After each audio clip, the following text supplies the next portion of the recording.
இணைந்து ஜெபிப்போம். ஆண்டவரே இயேசுவே, நீதியுடன் செயலாற்றுபவரே, உம்மை ஆராதிக்கின்றேன்.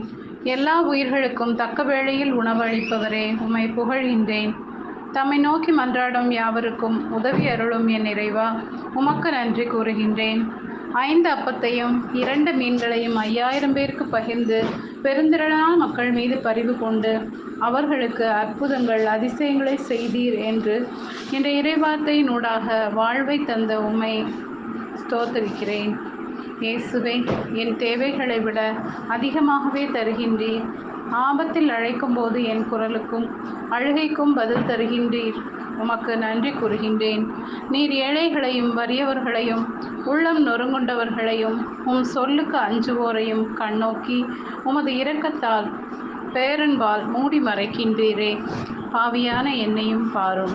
உம் முன்னிலையில் பாவத்தின் சுமையால் களைந்து விழுந்து கிடக்கும் என்னை தூக்கி அரவணைத்து உம்மில் நிலைக்க வல்லமை தாரும் ஐயா. இதோ நான் நானாக உம்மிடம் வந்து நிற்கின்றேன். அதே குன்றிய விசுவாசம், அதே பாவநிலை, அதே பலவீனனான என்னை விசுவாசத்தின் வீரனாக மாற்றும். இழந்து போன அனைத்து ஆசீர்வாதங்களையும் அற்புதங்களையும் என் கண்கள் மீண்டும் கண்டுகொள்ள வாக்கு தாரும். ஆண்டவரே இயேசுவே, பாவிகளையே அழைக்க வந்தேன் என்றவரே, இன்றைய நாளில் பாவி என் மனக்கோவிலில் உமது ஒளியின் தீபத்தை ஏற்ற வேண்டும் என்று இயேசுவின் நாமத்தில் ஜெபிக்கிறேன். ஆமேன்.